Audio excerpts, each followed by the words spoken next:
Ontario Soccer Week, bringing you the first place match between Scarpazza Homes Juventus and Sporting.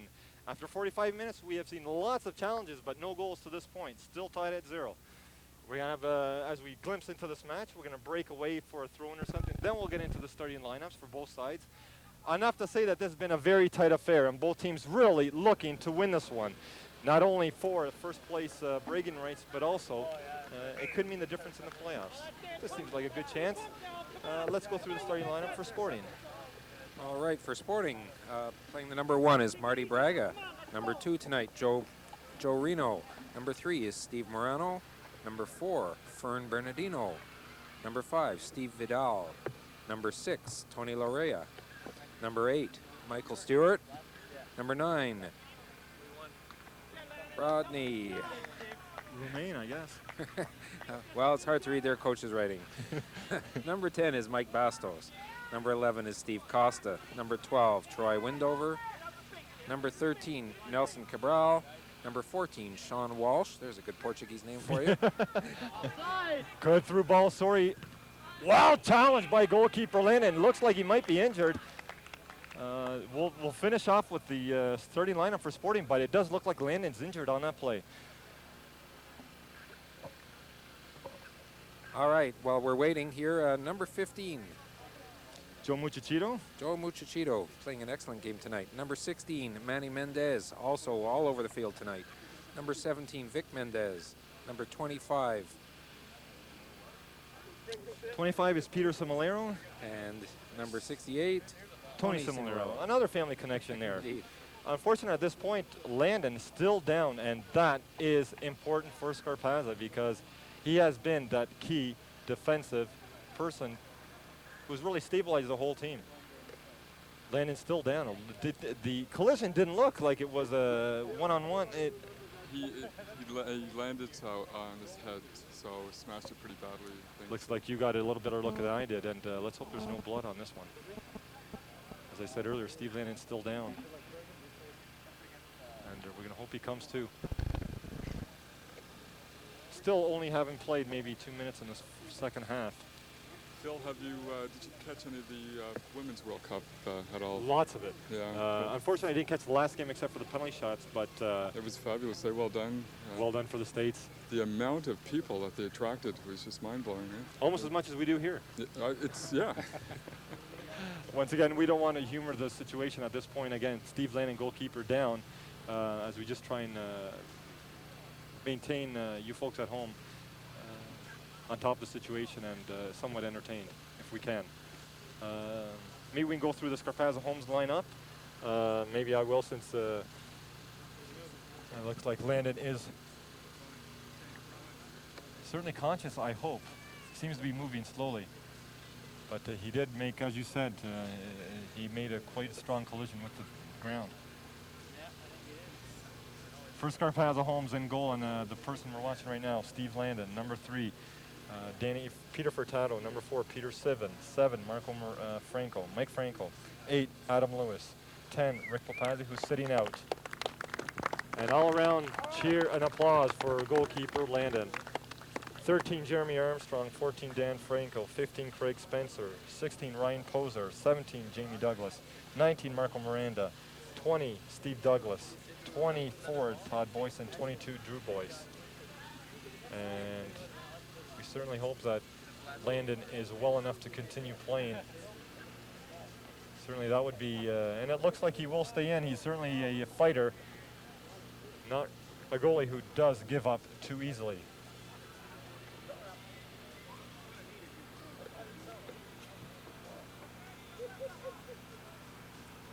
Mr. Poser assisting on that situation, operating as the trainer for tonight's match. And again, coach for Scarpazza is Wayne Lewis. And certainly hope that is the end of that accident. Ball up in the air. And goalkeeper for Sporting, Marty Braga, pulls it in. Let's suck it up now. Let's suck it up, Landon. Far side control by Sporting. Does it do well? Mendes pushing it through. Looking for support. Bastos is there, having just been a newlywed just a number of weeks ago, I believe, and certainly not showing any of the signs of a honeymoon. Enough said of that. Throw in, take quickly by Sporting. Craig Spencer pushing back from his offensive role to help on defense. Handball. Jamie Douglas maintains control and will roll out of bounds for a throw-in to the green.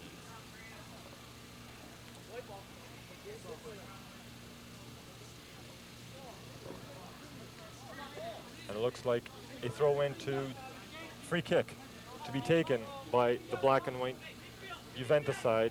Poser to take.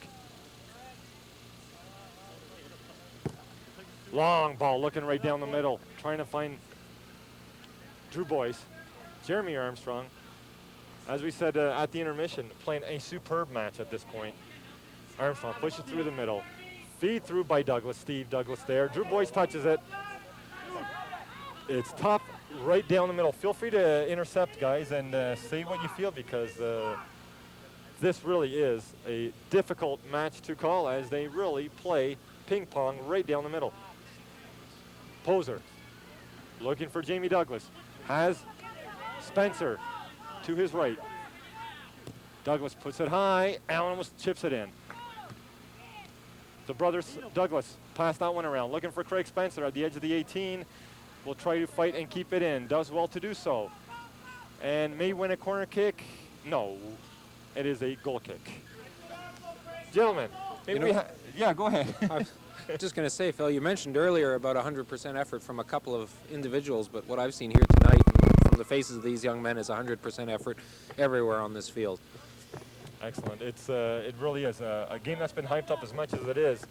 Isn't that true, Ian? That's been hyped up as big as it is. It's really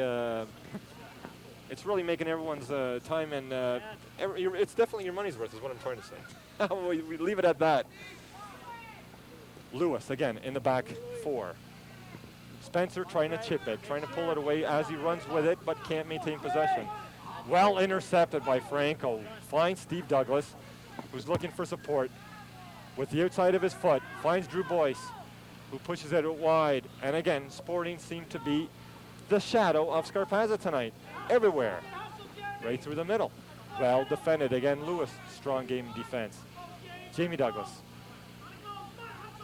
Pushed back. Vidal. And goalkeeper Braga kicks it out right to us. Another throw in. This one to be taken by Craig Spencer. As I said earlier, scored that superb goal up in Belleville just a number of nights ago. Throw in again to the black and white. Folks, and I'm going to throw this mostly at the Toronto contingency. And folks, for those who didn't join me in the first half, we have 5 superb technology teachers visiting here in Kingston, just in your last, basically, week of studies here at Queen's University. How does this soccer compare to the soccer you see back home? I'd have to say it's very competitive. You know, the soccer here in Kingston is phenomenal. I have to say one thing. We're talking about the caliber of both the teams. To add to that, I also have to say that there's a high level of maturity and professionalism on the field. They're just awesome teams. Just to concur is, I'd have to say this team could match any team in the province. I'm sure of it. It's interesting you should say that, Gino, because it's always been a realization or aspiration of ours to see how we do compete outside of our Kingston area. This year, for the first time, Kingston teams will match up with Belleville teams, and the record states quite clearly that the Kingston teams play superbly to their Belleville counterparts. Now we want to look up at the Ottawa area. Good chance here from a distance, and it rolls beyond the reach. But certainly playing against a bigger center like Ottawa will certainly bring up a higher caliber of competition. But you never know. I mean, on a certain night, it may just prove to be that a smaller team, smaller city team, can really take away the prize. I don't see any reason why they shouldn't be able to, Phil, although the bigger cities obviously have a larger population to draw players from. There's no reason why a small town like Kingston, or a relatively small town like Kingston, can't produce a team that's on par in terms of quality with any team elsewhere in Ontario. A very close call there. Offside being ruled as Sporting caught just at the edge of the 18. And a big break there for Scarpazza. Scarpazza, which could have resulted in a breakaway. They've had some good opportunities tonight. Seen some excellent play out on the field so far tonight. I have to single out one player in particular, though, the young Armstrong, 19 years old, I believe. This young man has been all over this field. He's everywhere. He's forward, he's back, and incredible level of intensity and energy from this young man, making some plays happen. I think he's one of the key players we may look to tonight to make something happen. No doubt about it. Armstrong again, as we speak, defending well from behind, and it will be a free kick to Sporting, the green side. As I said earlier, Sporting sitting in second place, 1 point behind Scarpazza Homes. And that actually reminds me that we'll probably go through those standings as the night continues, if I can.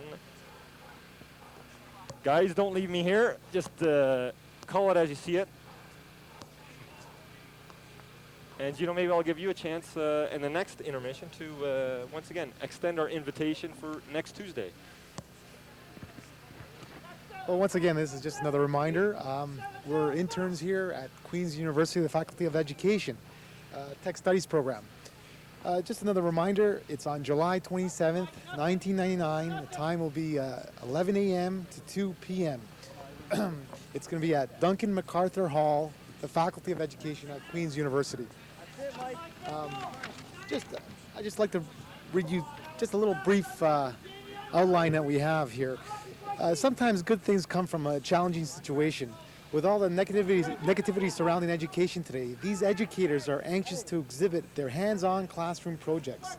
Despite limited funding and resources, using their creative imagination and skills, they have envisioned many exciting and dynamic student activities.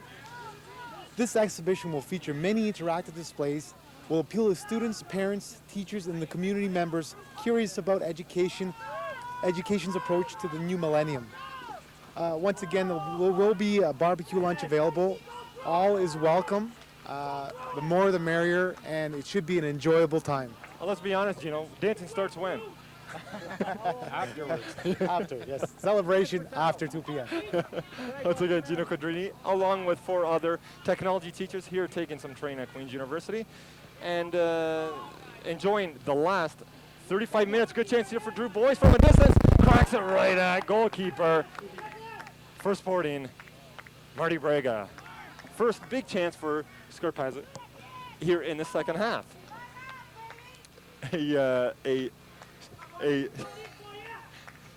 As I get the fans all around me breaking this one up, good chance here for Jamie Douglas. Far side as he tries to keep control, and Scarpazza now building some momentum. Douglas beats 2 men into the edge of the 18.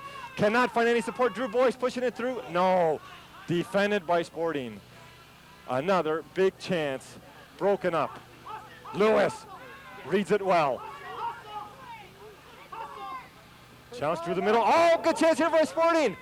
Young Bernardino cracks it wide. Beautiful chance there for Sporting. Right foot effort. And Landon right up to the task.